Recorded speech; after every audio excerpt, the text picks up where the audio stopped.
Magandang hapon po sa lahat. Next station, Quezon Avenue.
Quezon Avenue Station, Quezon Avenue.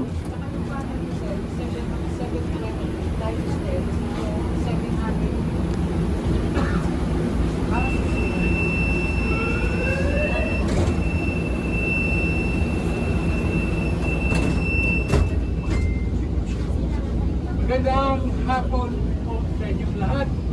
Pasensya na po sa kami magandang po ipabutan nyo ang isang mabuting balita at magandang balita na ang ating Diyos na may-ari ng ating buhay. Kristo ito. Ay patuloy at patuloy na nagpapahal tayo. Mahal na mahal po tayo ng Diyos. Mahal na mahal po tayo ng ating Panginoon. Kaya napapos siya namatay dahil sa ating mga kadalanan. Dahil sa inyong pagpapahal natin, hindi na kailangan isakripisyo niya ang kanyang buhay. Okay, ihalik niya ang kanyang buhay para lamang tayo ay maligtas. Huwag mapahamak, kaya kinakailangan siya magkatawang tao.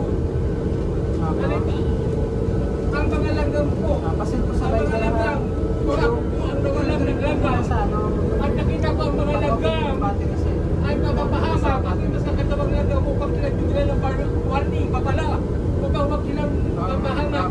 At sapagkat ako ay nasa taong langgam, ay binigyan nila ang unawa nila ang buhay ng manggang kapag sila ay langgam. Ganun po ang ginawa ng Diyos, kinakailangan magkatawang tao siya upang bigyan tayo ng babala at warning at huwag tayong mapahamak. Huwag tayong mapahamak. At sapagkat siya ay nagkataong tao, naiintindihan natin ang lingwahe ng tao.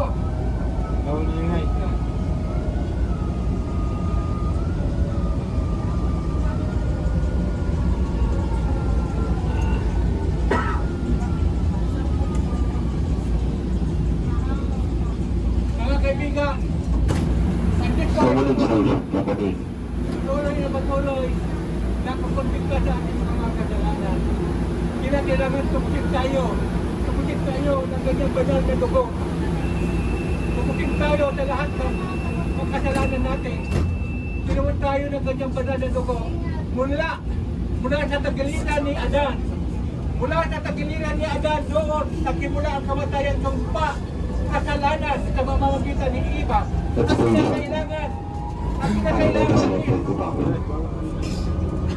kinakailangan din mula sa tagiliran tayo ay maligtas at kabutin. Sa pamamagitan ng tagiliran at yang ni Jesus Christ, nandoon at mula ang dugo na kung saan sinibat ng isang sundalo. At yung dugo na yun, nabuo sa Kalbaryo, yun ang nagbubuo sa atin. Hindi bilang hindi ginto, kundi ang banal na dugo. Kaya mga kaibigan, lagi po natin itapuso sa isip yung ginawa ng ating Diyos sa mga kagyarihan. Darating ang araw. Tayo po ihahanap. Darating ang araw na babawiin, kukunin ng Diyos ang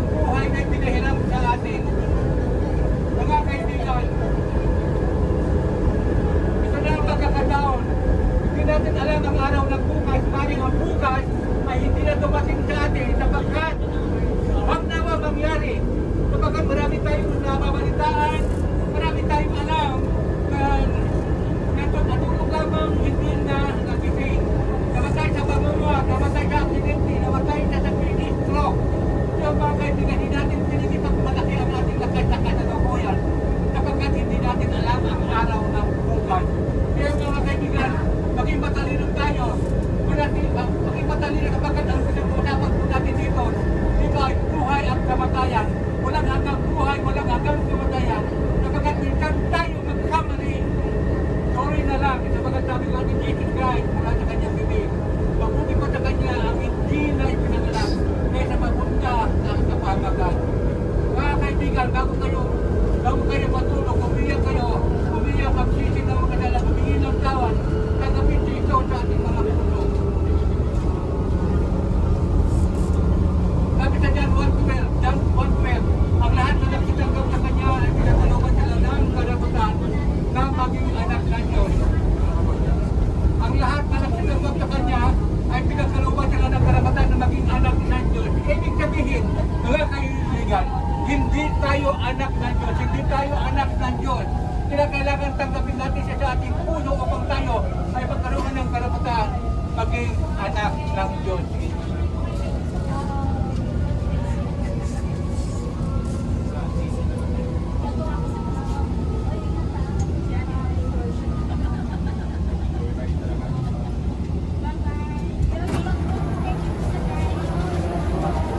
Cubao Station, Cubao.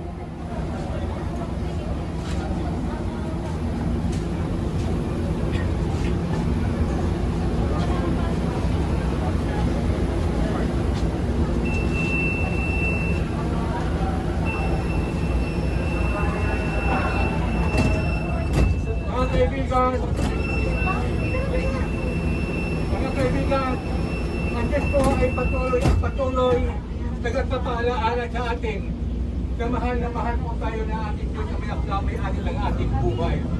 Kaya kailangan ituko natin ang lahat ng ating mga kasalanan sa kanyang harapan. Bago matulog, kaya tayo magsisi. Tulad ng sinabi ko, ang lahat na tumanggap sa kanya ay pinagkalooban sila ng karapatan na maging anak ng Diyos. Kaya sabihin, hindi po tayo anak ng Diyos. Kaya kailangan tanggapin natin siya upang tayo maging anak ng Diyos.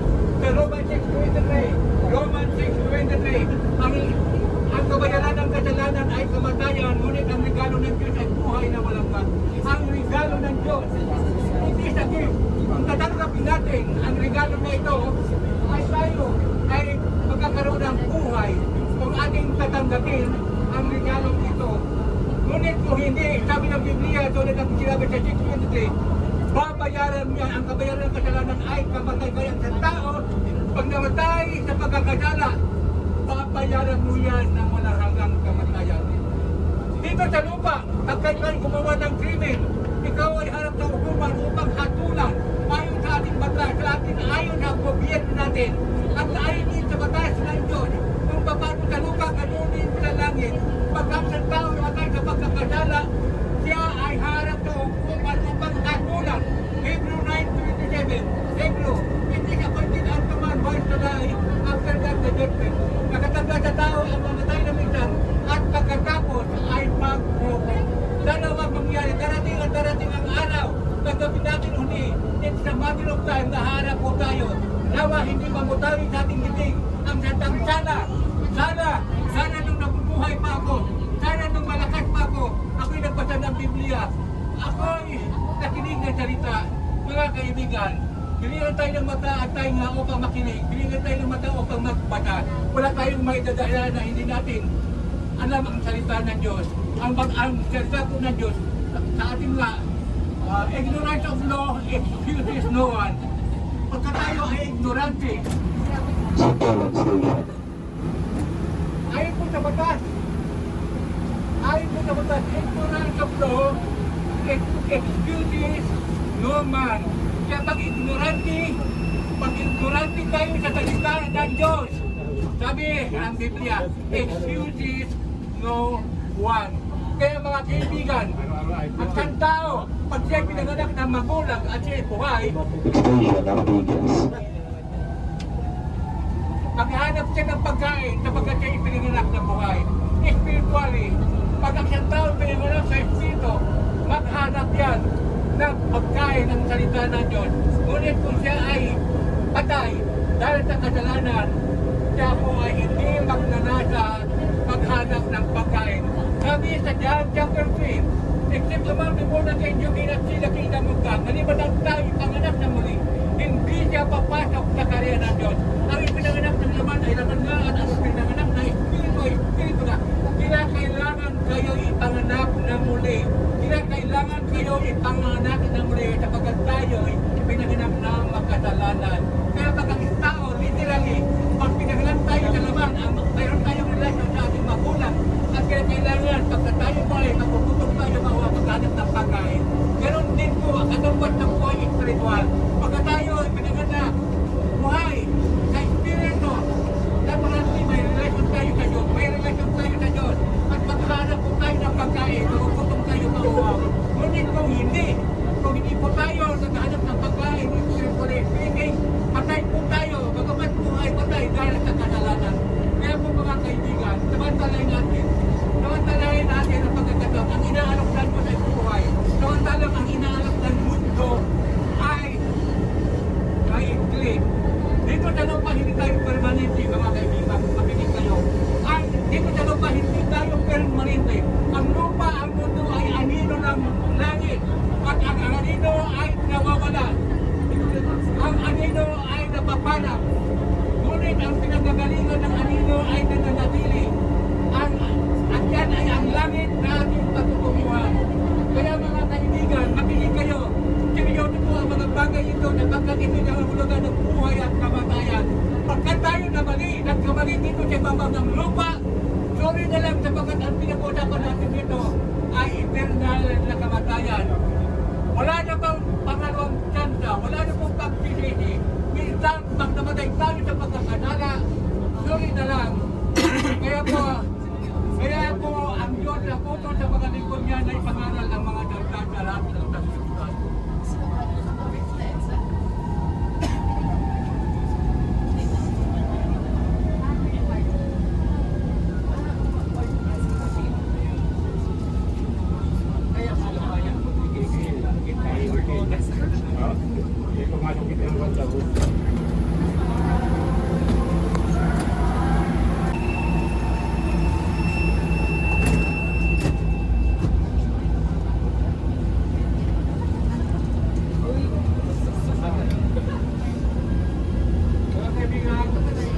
Extension Shuttle Party.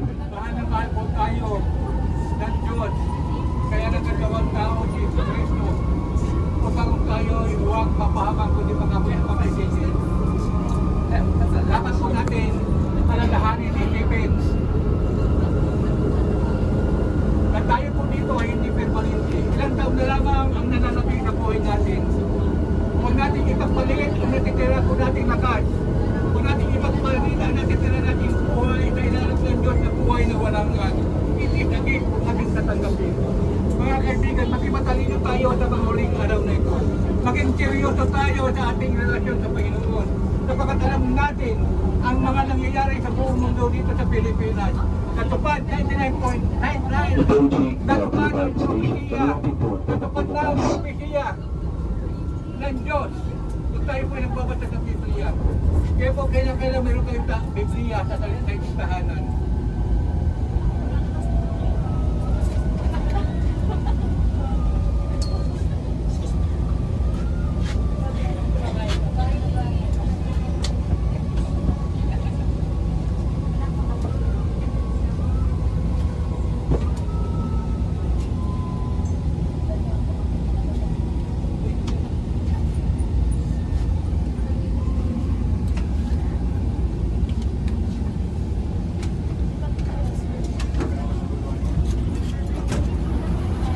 Shuttle Party Station.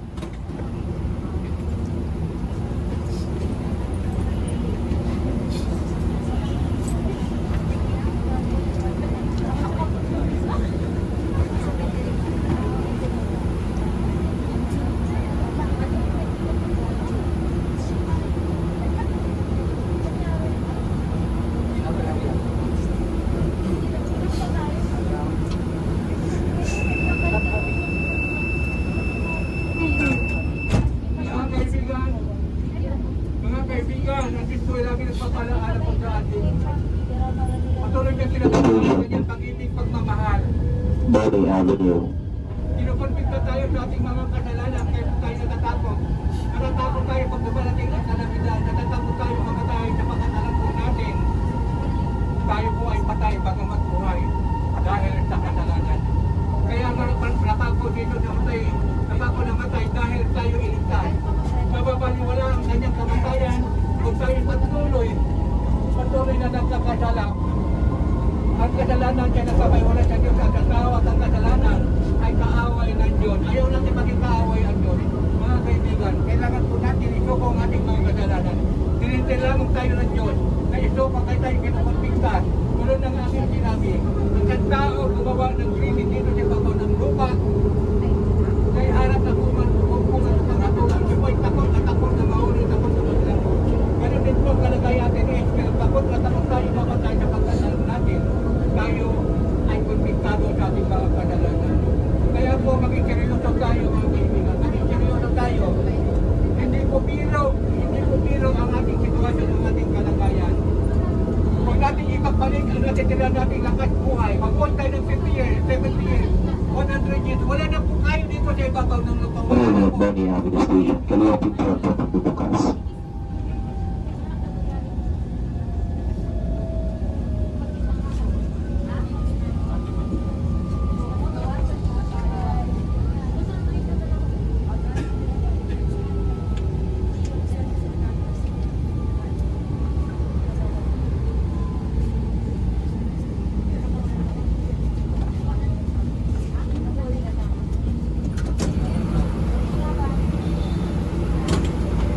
Body Station Body.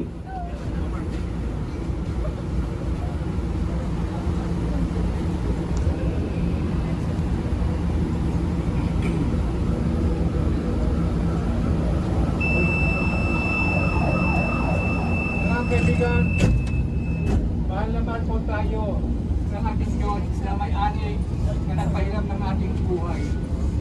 Darating ang araw mabawiin ng Diyos. Kaya habang maaga, habang Next station, Guadalupe.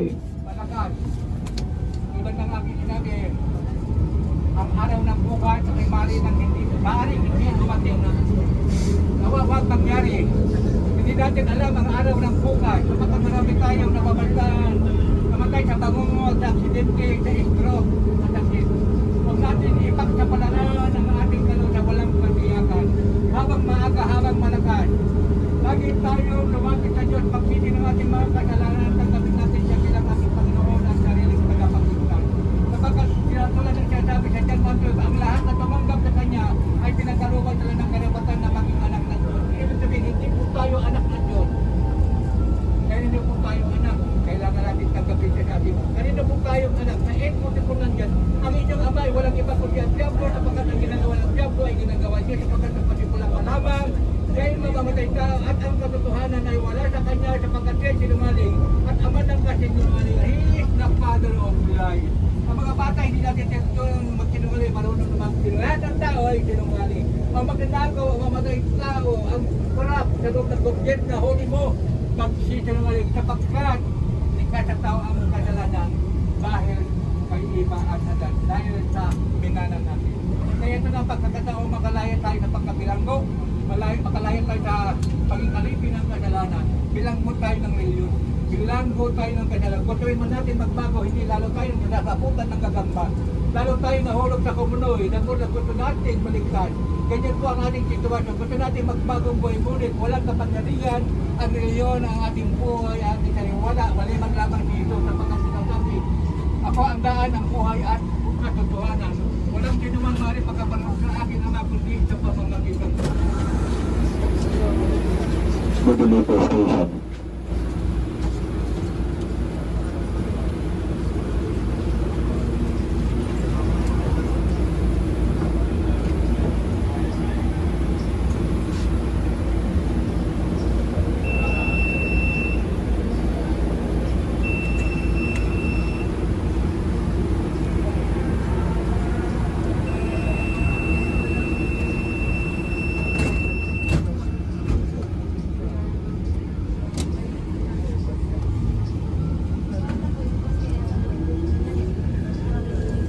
Key reminders na natiling nakahawak sa mga safety handrings. Iwasang sandalan na magkabila ang pintuan ng tren. Pakiingatan lamang po ang mga personal na gamit at ang tip guide na gamitan sa paglabas ng istasyon. Pagbigyan din po ng prioridad sa upuan ng mga senior citizen. Please may kapansanan at pasahirong may kasamang bata. Maraming salamat sa inyong kooperasyon at magandang gabi po sa lahat ng station. Bandiya.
Level at Bandiya Station. Kalilang pintuan po magbubukas.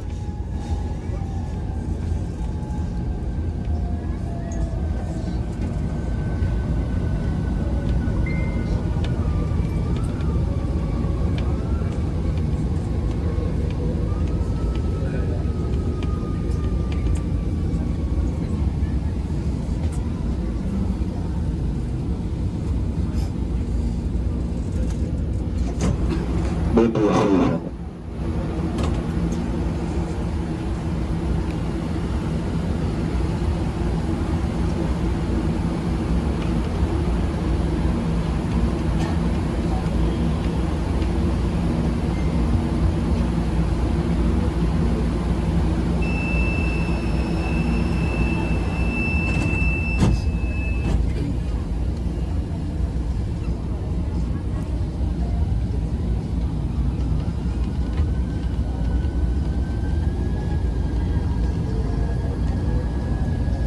Next station, Ayala.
Station Ayala.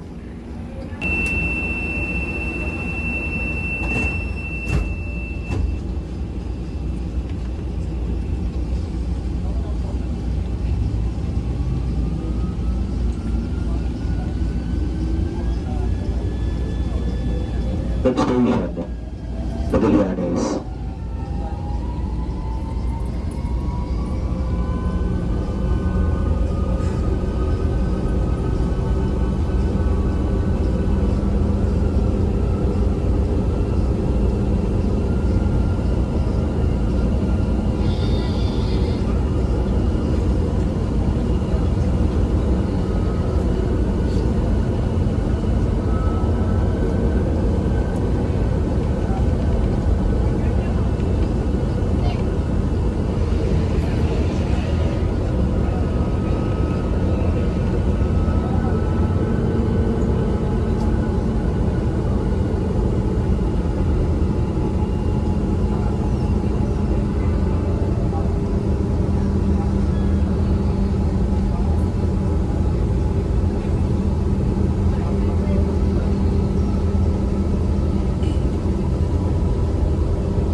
Bago matulog, umiyak po tayo, ito po natin ating mga kasalanan, humingi ang tawad, sapagat ang kasalanan ng umiyak. Next and last station, Makati. Sa Diyos at sa tao at ang kasalanan kaway ng Diyos. Samantalahin natin sapagkat maging walang kabuluhan ang kamatayan ni Jesus. Kung patuloy tayo nabubuhay sa pagkakasala, kaya nga siya namatay dahil sa kanyang pagkamala, yung kayong kapama, kundi makabot sa pagpiniti. Nakita po natin ang kalaging kalagayan ni Vicente Lorson, pinahirapan, nilagay ko bigasan ng cross, dinuraan, nilagay ng puno ng tinik na kung saan tumuloy ang dugo mula sa ulo. Samantalang yung corona ay nilagay sa tao ay corona ng kapaglalawang kasalanan. At siya tinapos sa cross. At nakita po natin, gilibar siya doon sa tagiliran, nakita doon sa tagiliran lumabas. Lumabas ang dugo o panto po sa ating mga kasalanan. Mula doon sa tagiliran, ni Adan na kung saan si iba tinugos. At mula doon ang simula ang sakit sa karamdaman kamatayan. Kaya mula din sa tagiliran ni Jesus Christ, kailangan tayo tubusin, hindi bilang hinimito, kundi ng dugo na nabutas sa Diyos ng bariyo. Mga kaibigan, huwag natin ipagsapalan ang ating buhay na walang katiyakan. Bukas, maring ang bukas, hindi na dumating sa atin. Malakas tayo ngayon, maring bukas, wala na. Huwag na huwag mangyari sa mga maraming tayo na mabantaan, mamatay sa pangungot, sakit, karamdaman, sa stroke. Huwag natin po na baliwalain. Hindi tayo dito, dapat po natin malaman na hindi tayo permanente dito sa lupa. 5100 years, wala na po tayo. Wala na po tayo sa babag ng lupa. Yung mga nauna sa atin, wala na. At wala na. Ang mangyari sa atin, maging kalantay na lang. Ang kalantay. Pag sabihin mo gano'n kalantay, hindi mo alam kung kalantay na ba? Ganda at pangit. So, sa harapan ng Diyos, pantay-pantay po tayo. Kaya mga kaibigan, nandiyan tayo lagi na mamanikan. Pinakumbinta tayo sa ating mga kasalanan, magsisi ng ating mga kasalanan. So, kung ang ating kasalanan sa Diyos, italaga natin ating buhay. Tagapitan din siya ng ating Panginoon sariling tagapagpitan. Approaching the Makati Station, Makati. Ang lahat na tumanggap sa kanya, Pagdating sa station na po, pakitawag check na lang po ang mga personal na gamit at ang Victor bago lumabas ng train. Maraming salamat po sa patuloy na pagtangkilik sa Nilotiyara Dating 3 and sa line. Magandang gabi po sa lahat. Kaliwang pintuan po bukas. Yun na lang po mga kaibigan. Nawaan Diyos, Diyos na inyong tahanan, maging buhay, Diyos na inyong pamilya, si Kristo, hari ng kapayapaan, at pagdikos na sa ating tahanan ng payapa po ang ating relasyon. Magandang gabi po sa inyong mga.